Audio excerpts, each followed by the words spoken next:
People just reporting feeling more anxious for days, weeks, months, or years after a difficult experience. Post-psychedelic trauma, fear of being permanently damaged, fear of the experience repeating, fear of dying, fear of when you die, going back to that place you were in during the trip, these kinds of things.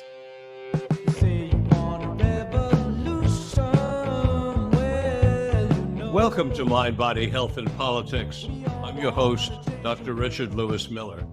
The mission of Mind, Body, Health, and Politics is to enhance your physical and emotional well-being and encourage community. I say encourage community strongly because I believe that human beings are friendly tribal animals, and we're meant to live tribally, where we cooperate and collaborate with one another. However, there is a small percentage of us, less than 5%, who are very different. They are predators. They are the people who would rule the rest of us and call us subjects rather than citizens. But here in these United States, we're still experimenting with what we call a democracy and a republic. This institution of a democratic republic is very fragile because those in the little percentage would rather change it. And therefore, it's part of our job to stay awake.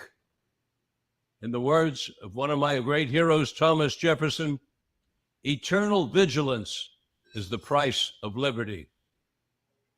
One of the people who's being eternally vigilant that I've come to know is Jules Evans, who comes to us from Costa Rica.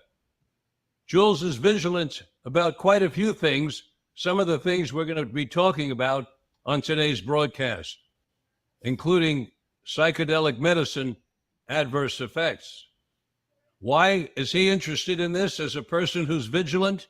And why am I interested in it? And why am I writing a book, Psychedelic Medicine Adverse Effects? Here's why. Because what's called big pharma, when they produce substances called drugs, and they have negative effects, they call them side effects, as if to trivialize them. They're nothing bad. They just happen on your side. That's a lot of nonsense, horse hockey. These negative effects don't happen on the side. They happen to our entire system. All of us feels these effects, and they try to trivialize them. But those of us in the psychedelic community are going in a different direction. So is Jules Evans. So am I. We are going to tell the world all the effects of these psychedelic substances, the good, the bad, and the ugly. Welcome to Mind, Body, Health, and Politics, Jules. Thank you, Richard. Let's talk about psychedelic medicine adverse effects, one of your favorite topics. I mean, I don't know if it's one of my favorites, but it's definitely one that I've become somewhat obsessed by the last couple of years. I became interested in it because I had a bad trip when I was 18. At a period of psychedelic experimentation, and it affected me for a few years. I developed actually PTSD for about 5 years, and it took me many years to recover. And that really started my interest in mental health and in philosophy and in various other kinds of things. And leap forward to now, or 3 years ago in 2021, at the height of the shroom boom, I saw so much hype around psychedelics, and the conversation was so dominated by the benefits, which I don't deny, by the way. But I was like, where are the people talking about the risks and the harms? Where is the research on the harms? And so I thought I would collaborate with some friends and some colleagues and start to do more research on the harms of psychedelics and on what helps people if they feel harmed. I want to talk a little bit, before you share with us your wonderful research, I want to talk a little bit about that, quote, bad trip, unquote, that you had at age 18. For me, a bad trip is when demons get uncovered, material that's been suppressed, put in some corner of the mind, and the psychedelic medicine opens it up. But for me, that is not a bad trip. That is an opportunity. However, in order to take advantage of the opportunity, one often needs a guide of some kind of a coach. Because, look, if you don't know how to fly a plane and you get in it and somehow figure out how to take off, what the hell do you do once you're in the sky? You don't know what to do.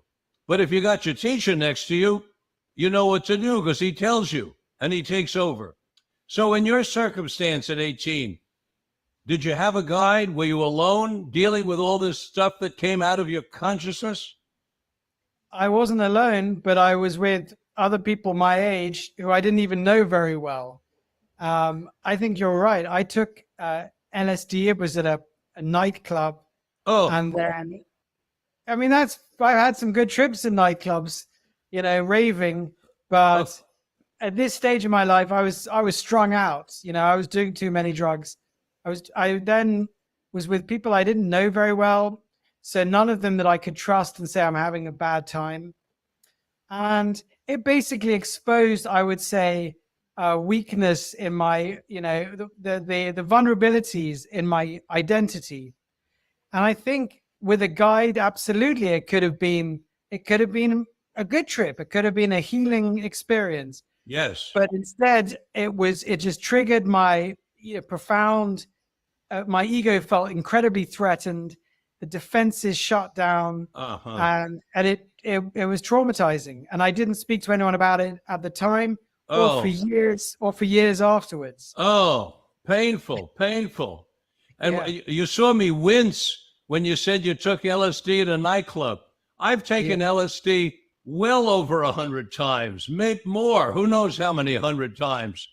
I've never once taken it other than in nature, on a beach, or in a private home that was ultimately safe, with all the telephones off, computers off, technology off, and as quiet as possible. Because I learned early on in the 60s, when I took LSD in my office, a heating furnace went on. And it sounded like a motorcycle in my consciousness. And I was, what the hell is going on? I've got a motorcycle inside me. And I opened up my eyes and looked around, and I realized all it was the heating furnace. And that was a major lesson in the imperative for me in being in an ultimately quiet place. Right. But the thing is, Richard, you're part of a kind of venerable and wise psychedelic culture. But most people who do psychedelics these days are like me when I was 18. Or at least a lot of them, they're doing it for the first time, or, they're pretty new to it. And that's the majority of people, they don't know these do's and don'ts, even these basic do's and don'ts, like don't take them on your own, like take them in a safe environment. So we are not yet a very psychedelically literate culture. Let us just say out loud, as clearly as possible, these substances are tremendously powerful. LSD comes in micrograms, the tiniest substance molecule, a microgram, and they make us vulnerable to everything. We're vulnerable to our insides. We're vulnerable to our outsides. That's why that story with the furnace that sounded like a motorcycle. One has to be careful with music. I was tripped by a famous tripmeister, the secret chief, Dr. Leo Zeff. And he put Beethoven on these earphones. And it was a wonderful trip, but I couldn't get away from Beethoven. I couldn't get into my own inner consciousness. I couldn't do the work I wanted to do to examine and be self-exploratory. All I could focus on was the genius of this Beethoven and how the hell he created this music and when he was deaf. And I had this whole Beethoven experience. From then on, quiet. I never put music on of any kind. I don't care how good it is. whether it's my favorite reggae or the Moody Blues or whoever, because of the vulnerability.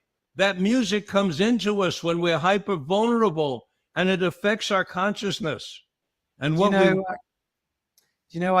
just writing a story about the psychedelic program in Oregon, and I asked the Oregon Health Authority if I could see what official complaints have been made so far about the program. Great. And they sent me this PDF, and I was expecting didn't know what I'd see, like this facilitator molested me, or I had a bad trip. But what I saw, one of the complaints was a client saying the facilitator put on a jam band. I think it was like Fish or maybe the Grateful Dead, and there was like these 15-minute songs with long guitar solos. And this person said, it ruined their trip. Which you think about how much it costs in Oregon. I mean, that sucks. Oh my gosh. Yeah, I'm associated with a institute in Oregon called the Changa Institute, and they're involved with training guides. Right. Okay, so there's one example we just gave of an adverse effect. Loud music can create an adverse effect and ruin the experience. Let's hear about some of the other things. I mean, I see in your write-ups here that 52% of the people who responded to a Canadian psychedelic survey said they had an intensely challenging trip. And 45% thought no good had come of it. And I read that, Jules, and I say, you know what? That sounds like the divorce rate in the United States, 50-50. Who in their right mind wants to bet on something where you have a 50-50 chance of losing? What do you make of this data? Oh, well, I think I interviewed the person who did that survey, a guy called Philip Lucas in Canada. And what he said was, according to that survey, when people have really challenging trips, it's one of the worst experiences of their life. Just like, in the famous Roland Griffith study from, that started the whole psychedelic renaissance, a lot of people said a good trip was the best experience of their life, one of the most beautiful. So, if you have a really challenging trip, what happens, as from what we can tell, is your ego feels so threatened. Often it feels like you're going to die, that you're in danger of dying, or you might feel you're in hell. And also, trips mess around with your sense of time. So sometimes people feel like they're in hell for eternity, or for months or years, or for decades or centuries. So these are very gnarly experiences. And unsurprisingly, people come out of these experiences sometimes very shaken up or even traumatized. Just like if someone was holding a gun to your head for 4 hours, that's going to leave you shaken up. Or if you're in a really bad car accident, that would leave you shaken up. So it's similar with challenging trips. And we are still learning what helps people to kind of put themselves back together after these challenging trips. At the moment, there's very little research on that.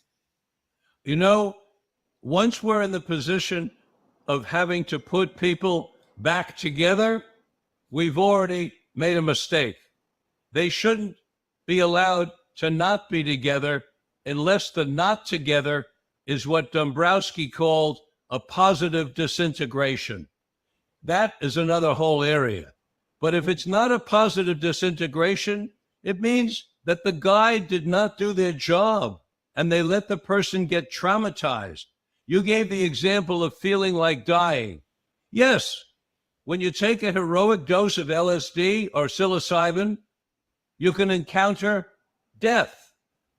But feeling like dying and encountering death need not be a frightening experience.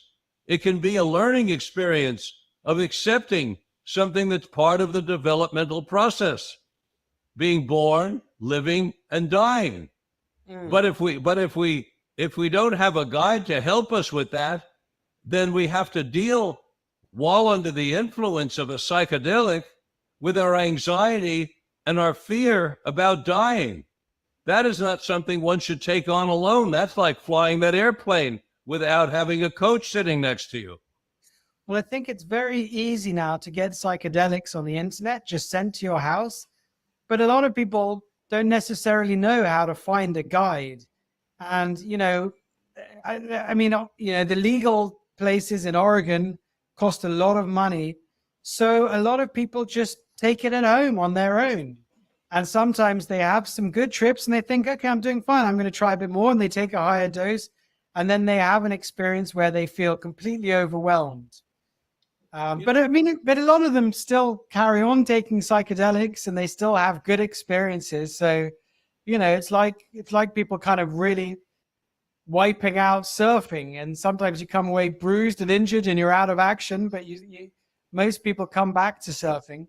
But there are some people who feel just no good came from the experience, and it stays with them for a long time. Thankfully, it's not a huge amount of people, but it is some people. They feel like they get what we call extended difficulties after a challenging trip. Jules, one of the studies that you cite that I want you to talk about is one in which 39% of the people who had a challenging experience under psychedelics said it was one of the 5 most difficult experiences of their lives. I think that was Carbonaro. Yeah, exactly. I mean, that was a famous study in 2016, which really popularized the term challenging experience. And one of the aspects of this field is we don't even know what to call these kinds of experiences. Some people call them bad trips. Some people call them challenging experiences. Some people call them adverse experiences. There's not even any settled definition for these kinds of experiences. Well, let me offer you one that I've been experimenting with. Mm-hmm. UCM, unwanted complications of medicine. Yeah, exactly. You think that grabs it? Yeah. Unwanted. Yeah, I mean, basically, people can have things can happen to them during psychedelics and after psychedelics, which are unexpected and unwanted. Yes, that's why I say unwanted complications. Yeah. Well, Jules, what do you make of Carbonaro's number? 39% of the people had an experience that was one of the 5 most difficult experiences of their lives. This doesn't bode well. I want to know more. What can you tell us about these 39%? What were the circumstances? Were these people self-experimenting? Did they have coaches? Did they know about set and setting? What can you share with us, Jules? Well, it's not my paper. I don't know. Like it was, so I don't know the specifics of Carbonaro's paper. I mean, I can tell you about the research we've done. Please. You like? Okay. Well, we put out a paper in October, and what we did was we asked people in a survey, have you ever had difficulties that lasted longer than a day after a psychedelic experience? We got 608 people who replied.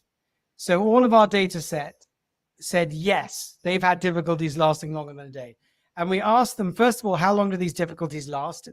A fifth said they lasted longer than a year.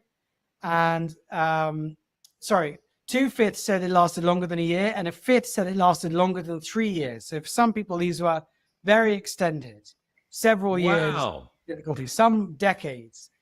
And then we asked people, describe the difficulties to us. And then we themed them into different kinds of categories. And the most common kinds of difficulties the most common was anxiety. People just reporting feeling more anxious for days, weeks, months, or years after a difficult experience. And there are particular types of anxiety, like fear of being permanently damaged, fear of the experience repeating, fear of dying, fear of when you die, going back to that place you were in during the trip, these kinds of things. Post-psychedelic trauma. So that was one category, just basically fear and anxiety. Another one which was very common, was social disconnection. People reported they had some awesome, terrifying experience, and then afterwards they didn't know who they could talk to about it. You know, I had this myself when I was 18. Who do I talk to about this? You know, Yes. my friends, they're 18-year-olds. They don't have the kind of bandwidth for that kind of experience. I don't know any specialists to talk to, so that's quite common. Another one, Richard, is existential confusion. We're doing another study on this now. Basically, people have all kinds of crazy mystical experiences. You know, maybe they encountered God, but in a form they didn't expect, or aliens, or a godless universe, or these kinds of things. Or they suddenly get a message like you are a shaman, or you are gay, or, you know, whatever. And they come away from this going, what does that mean? And sometimes people just can't stop thinking about the experience obsessively, trying to work it out, because it's kind of giving them this experience of ontological shock. You know, it's shaken their previous belief structure and they don't have a new one yet. Sometimes, you know, we know that psychedelics can radically change people's worldview, but sometimes there are months or years where they're like, I don't know what I believe. Like, are demons real? Are aliens real? Are there entities? Is, you know, like, it's basically really shaken up their belief system and they feel extremely unsettled for a while. Well, it sounds like your research is in line with that Weiss study of 2023, where they reported 14% of the people were feeling anxious for an extended period of time after their psychedelic usage. Yeah. And they said that half of the people felt that personality changes were permanent and unwanted. That's a big number. That's a big number, Jules. 49%. No, it's 14, isn't it? Yeah, 14%. 14% were anxious, but half. But they're saying half. Oh, I see. It might be half of the 14%. Exactly. It was 7%. Okay. It was 7% of people. Okay, fair enough. Good. Glad we corrected. Permanently more anxious or neurotic. Yeah, it sucks. It sucks. It really does. Wow. Okay, let's hear more about your research. Very exciting stuff. Important.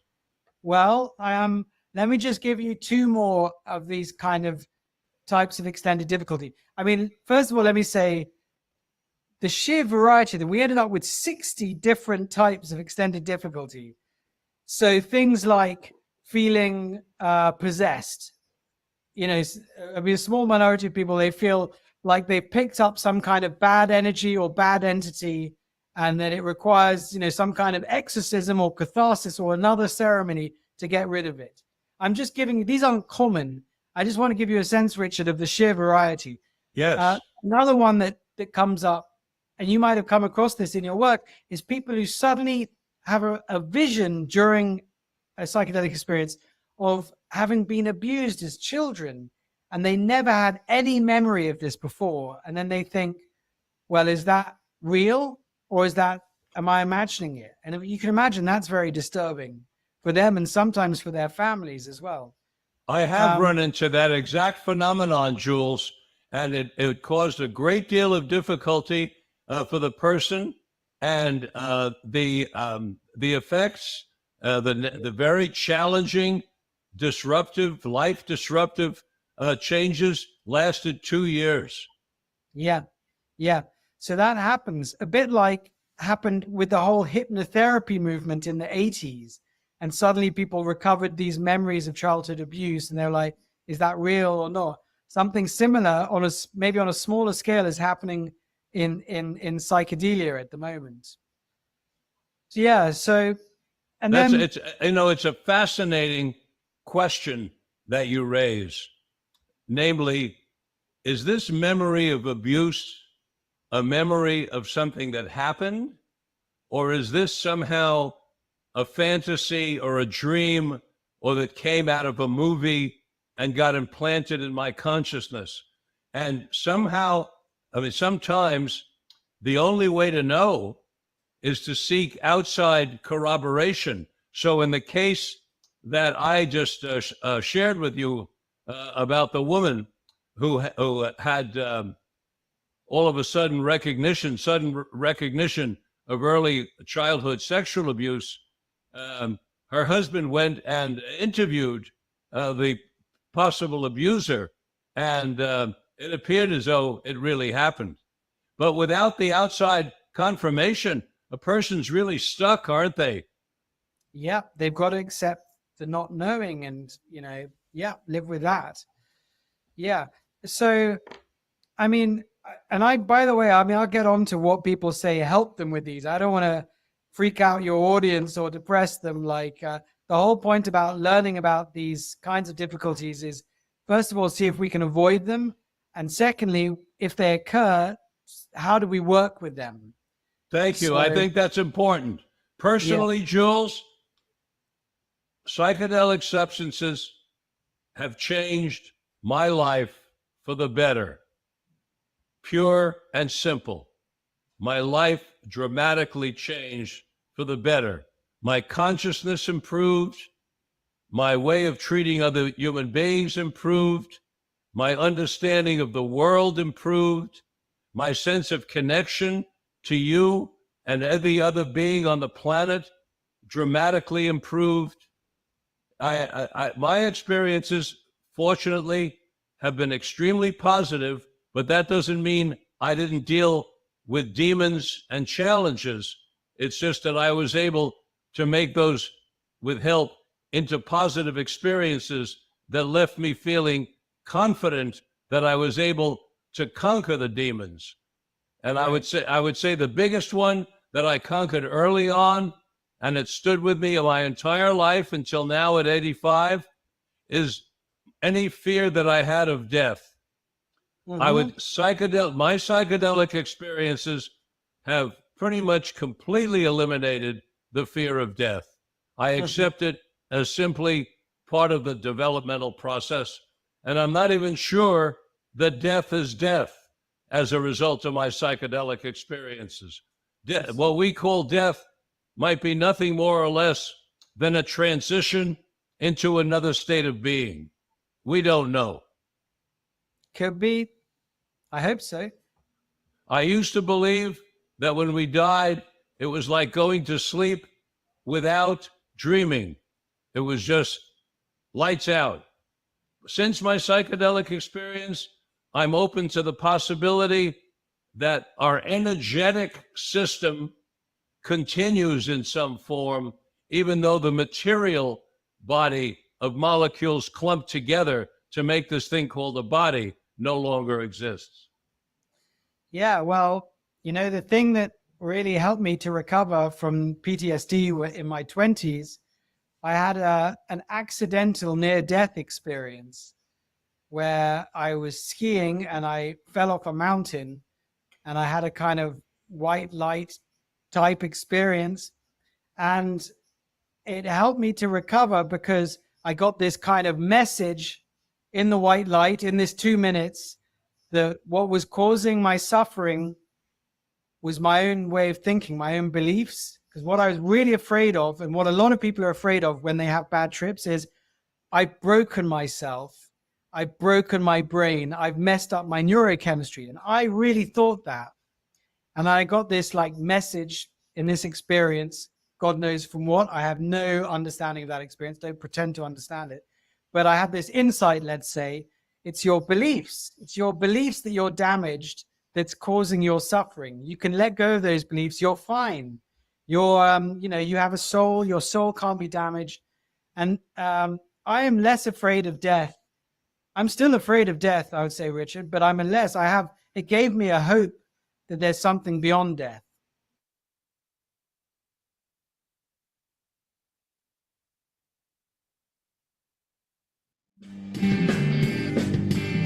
Hey everybody, it's Tommy D, the nonprofit sector connector, coming at you from my attic. Each week here on talkradio.nyc, I host a program, Philanthropy in Focus. Nonprofits impact us each and every day, and it's my focus to help them amplify their message and tell their story. Listen each week at 10 a.m. Eastern Standard Time until 11 a.m. Eastern Standard Time, right here on talkradio.nyc. Were you an essential worker during the pandemic? If you needed to learn stages of epilepsy, did you depend on advocates? Did you use new innovations to cope with mental and neurological issues? Maintaining high quality of life and keeping good mental health are what we all strive for. I'm Frank R. Harrison, host of Frank About Health, and each week top healthcare influencers, professionals, and innovators answer these questions and more. Stay tuned on Thursdays at 5 p.m. on talkradio.nyc, and I will continue to be frank about health with all of you. Are you a business owner? Do you want to be a business owner? Do you work with business owners? Hi, I'm Stephen Fry, your small and medium-sized business, or SMB guy, and I'm the host of the new show, Always Friday. While I love to have fun on my show, we take those Friday feelings of freedom and clarity to discuss popular topics on the minds of SMBs today. Please join me and my various special guests on Friday at 11 a.m. on talkradio.nyc.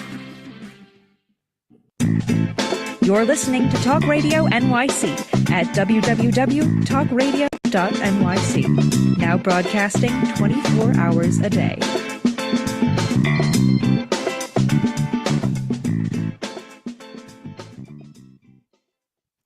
When I find remnants of my fear of death, I lay down on a bed or on the floor.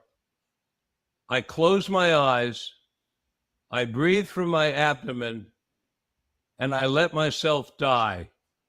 I just let it all go and go out into the deep dark and just let myself feel like I'm dying. And so far, I eventually open my eyes, and I'm still here, and I'm not afraid. One day, it'll happen, and I won't open my eyes, but I'll go out in that way, in a sense of acceptance. It's a hell of an exercise because I do believe that all fear is ultimately the fear of death. And when we conquer the fear of death, it takes a tremendous amount of pressure off. I mean, Jules, when you think about it, we live our whole lives believing that we're going to die. Isn't that sort of like having a draconian, a sword of Damocles over the neck? Walking around, living, knowing that death can come any second? I've wondered whether we wouldn't be better off changing our cultural tradition, and instead of living our lives knowing we're going to die, we live our lives believing we're going to live forever. And then... I thought most Americans do believe in that. I mean, I'm from Europe. Europe's incredibly secular and atheist. Don't most Americans believe in life everlasting? Yes, if we believe that we're going to live forever, and then at the last moment we find out we're wrong, how much better it would have been to live the whole life optimistic that we'll live forever and be wrong for a few seconds or minutes at the end, rather than live the entire life thinking we're going to die, and then at the end we find out we're right. Listen, I mean, I definitely, it helps me relax. I mean, I think that this is the hard bit. I think life after death is easier than now. So, that helps me when life is tough. I kind of think, well, no, I've got that nice little beautiful experience to go back to. So that helps me. But I know that there are other people I know. They don't believe in life after death. They're not afraid of death.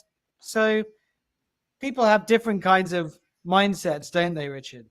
Yes. Let's come back to the psychedelic unwanted complications of medicine.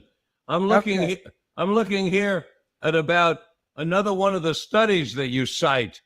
And this was, it's Tony Bosso in 22.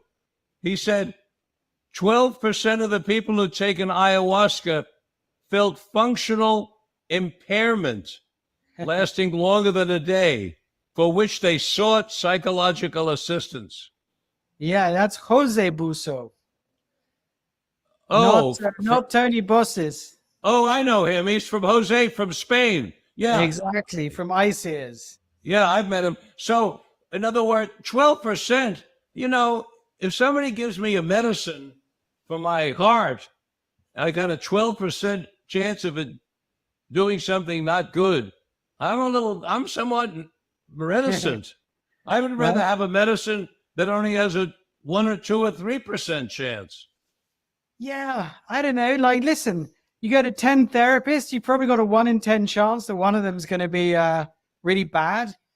You know, one out of every 10 therapists is probably really sucks as a therapist. So, I mean, to everything there are risks. Probably 1 in 10 have adverse events from meditation. What do you know about this MAP study where they're saying 7% of the participants who took MDMA had increased feelings of suicidality? You know anything about that study? Yeah, I mean, in many of these studies, by the way, many of the clinical trials. Now, there are some people who say, you know, adverse events happen in naturalistic settings, but they don't happen in clinical trials. If you have safe set and setting, then you can pretty much eliminate the risks of challenging trips or difficulties after trips. This is the theory. But I think there is some evidence that, just like in other bits of the pharmaceutical industry, in psychedelic trials, sometimes adverse experiences are minimized or kind of dismissed. Now, let me give some examples. Yes. On the MAPS trials, we know and most all these trials, you only know what the investigators tell you. It's the investigators who choose whether to report something as an adverse experience and whether to say it was connected to the drug or not. We know that there have been participants in MAPS's MDMA trials who said, I felt worse after the drug, and my experience wasn't really reported in the final results. We know that because they spoke to that famous podcast, the Power Trip podcast, which, you know, made some criticisms about the MAPS trials, including, you know, well, one person who was kind of sexually assaulted. So, Yes. but there were other people who said, look, they had adverse experiences and they weren't written up in the trial. I've got a piece coming out in my newsletter on Friday about a participant in a Compass trial. Compass is one of the biggest companies. It's the leading psilocybin therapy company. And in one of their trials for psilocybin for depression, one of their participants felt more suicidal afterwards and was in a really bad state for a few weeks, needed a lot of support. And when it was written up, she was put down as a non-responder. So Compass said she didn't really respond to the psilocybin, but she did respond. She had a really powerful trip, which really exposed her problems. And she felt for a few weeks overwhelmed by her problems. So what I'm saying is, in psychedelic trials, just like in other kinds of pharmaceutical trials, we need to be a bit critical and suspect that there may be a minimization of adverse events. You remember you said in your introduction about how big pharmaceutical companies, typically with their products, seek to minimize the side effects. That's what's happened with OxyContin, for example. Yes. Sorry, oxytocin. Yes. It's what happened with SSRIs. Yes. Same thing happened with psychedelics. And That's maybe very less so. disappointing. Well, it's human nature. Disappointing. It's disappointing. I like to think we stand for something better. I'd like to think that our taking the psychedelic substances have turned us into more virtuous, honest people with high standards of integrity and caring for one another. And I'm very disappointed to hear that Compass tried to hide a negative effect. That is very disappointing, and that needs to be exposed, and they need to stop doing that and be honest with the rest of us, Jules. And I'm so pleased that you're doing the work you're doing, to bring this information out to the public. I can't thank you enough. Really? Sure. It's, I just think, I guess, I mean, I feel less surprised that this would happen and less let down. I mean, look at, the Christian church or something. It's full of good people with very good intentions, and yet bad things still happen. And it's the same with psychedelics. And sometimes bad things happen because people have such, they think psychedelics are so important to the future of humanity that nothing can get in the way of that utopian goal. Therefore, let's not talk too much about adverse effects. Well, we're changing that, you and I, Jules, and others are going to join us. Now, I want to talk about something else here. Yeah. Because and get your take on it. Mm-hmm. So often you see in the news things like, so-and-so happened and there was a 75% increase. So-and-so happened and there was a 150% increase.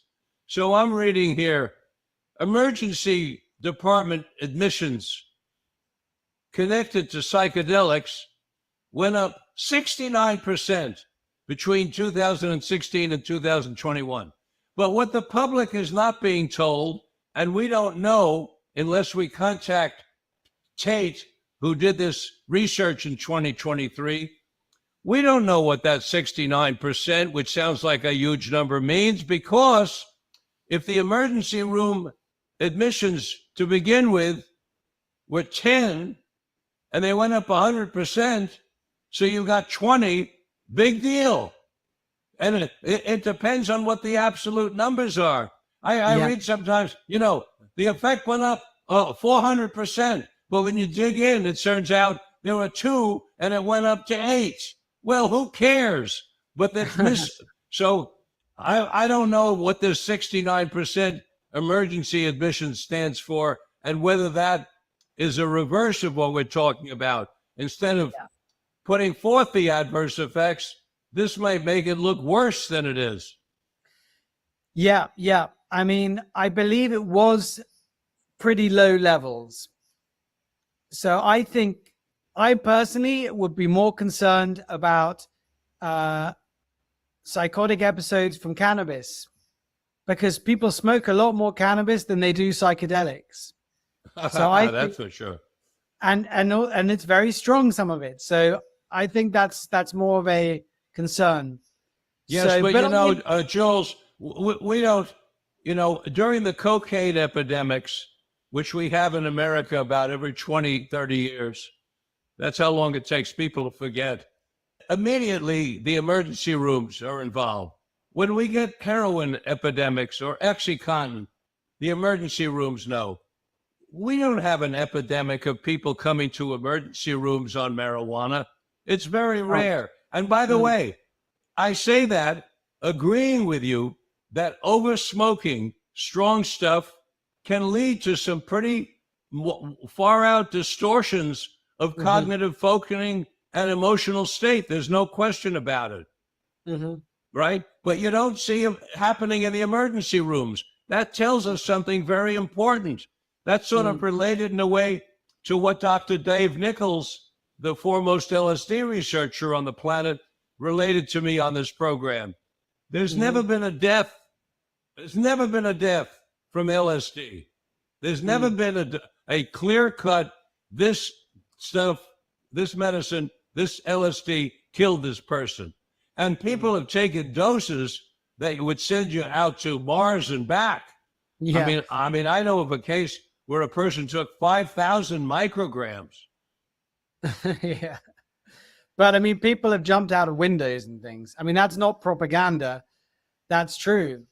What? No, Yeah. they didn't.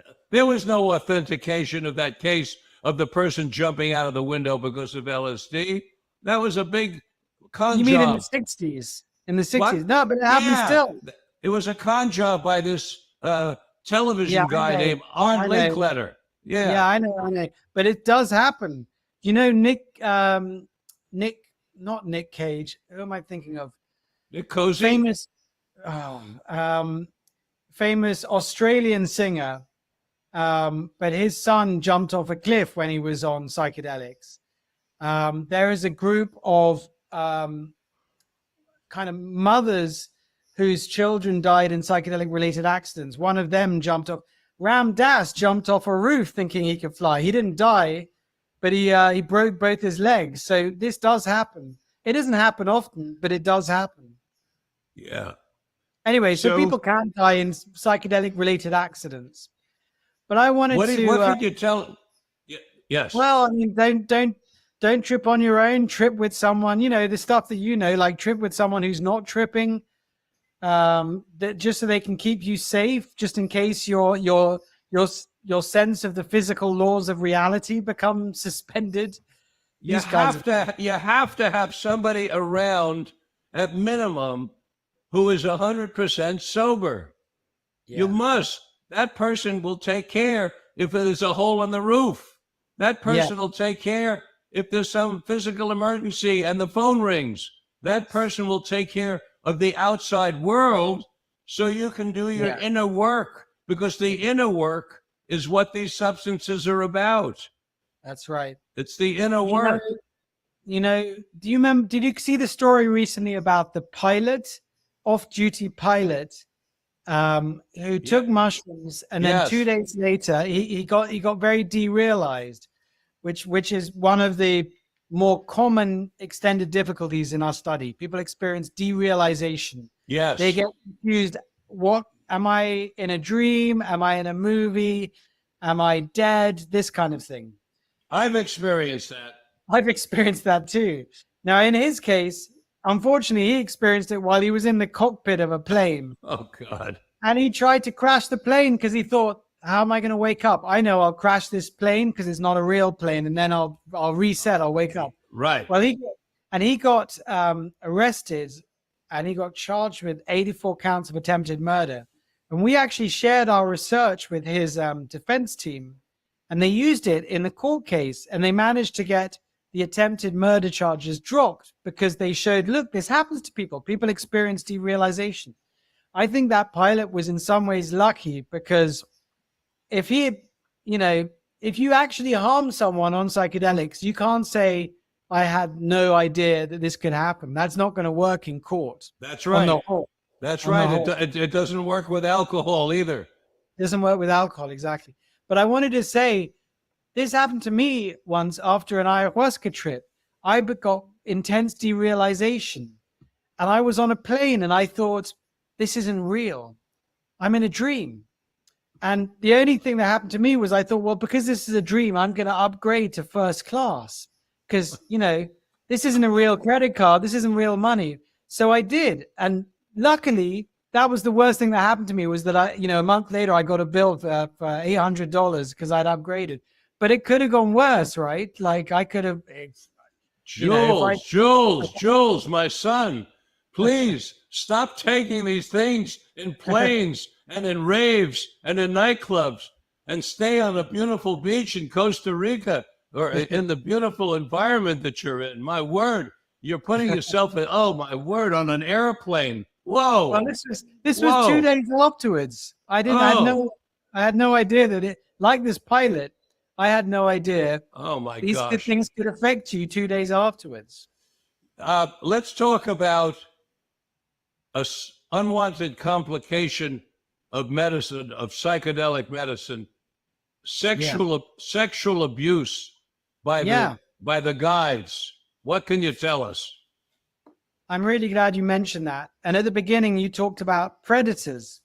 And I think I now come across quite a few cases of guides who were either always like bad eggs, like they were kind of sociopaths or psychopaths, and they get off on controlling other people. So I've come across cases like that. People who so I've written a few stories now about psychedelic abuse, and I've come across different kinds of cases. I came across one case of a psychedelic Gestalt school in Colombia, and it ran for 15 years. And the guy running it, it was very abusive. The guy running it was highly controlling. He slept with his students. He said to his young students, the only way for you to get healing is for you to sleep with me. He manipulated people with like intense sessions, lots of psychedelics, this kind of thing. People would get stuck in this community for like 10 years of their life, and they come out feeling broken and traumatized, their self-esteem really destroyed. This place finally got closed last year, but there are lots of kind of places like that. I'm writing at the moment an investigation about a shaman in the Amazon, and he basically gets people to come to his school in the Amazon, and then if they're young women, he says the same thing. He says, look, I'm going to heal you. You're very lucky. I've picked you to have sex with me. And he uses like drugs, but also, I don't know, maybe even spells to kind of manipulate them. But that's what they think. I don't know what I think about that kind of thing. It's a bit out of my wheelhouse. But he also extorts people. Even the women he's assaulted, he says, well, I've just done a cleansing ritual on you. That'll be 30,000 euros. And there again, people stuck in his cult for years. They've lost years of their life and all their money and all their self-esteem. So there are these kinds of, unfortunately, predators in the world of psychedelics. And what we can do is we can talk about them and we can kind of write about them. And when you do, you're taking a legal risk, because sometimes they threaten to sue you, or they say, I'm going to curse you, or this kind of stuff. But yeah, unfortunately, there are some people like that out in the world.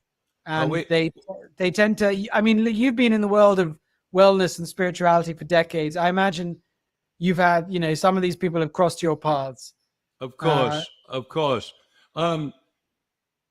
Yes, well, we had an experience not that long ago of a very famous therapist who was going to be in one of my books, Psychedelic Wisdom, and I had to take the person out of the book because of a well-known sexual transgression that was just hideous and besmirches our entire field of endeavor.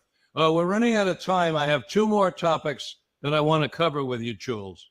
Mm-hmm. One is the potentially addictive effects of ketamine, and the other is the unwanted complication of psychedelic medicine brought on by those who are charging amounts of money that are absurd and are limiting the use of these psychedelics to people who are uber wealthy and depriving others. Right. All right. Well, that's the first one. I've written about this, and I get a huge amount of criticism when I do. And it's like the one thing that this booming ketamine industry doesn't want to talk about.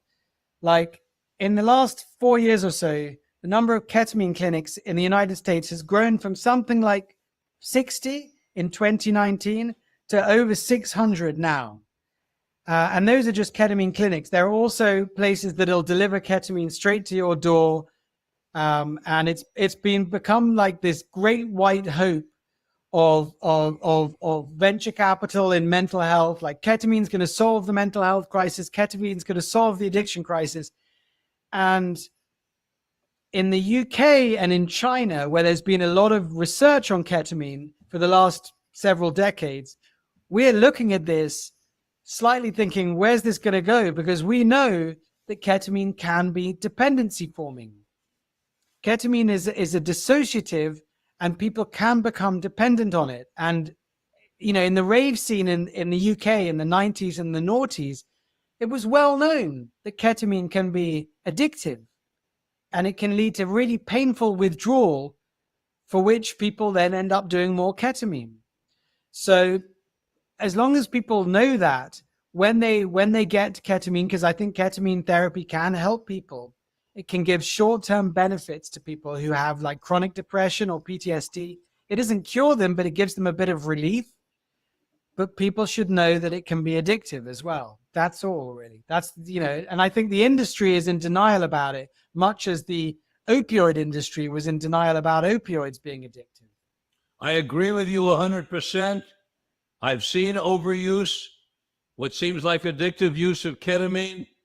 I think it's something we have to be extremely careful about, and it needs a great deal more attention out in the world, in the press, because everything you say is accurate.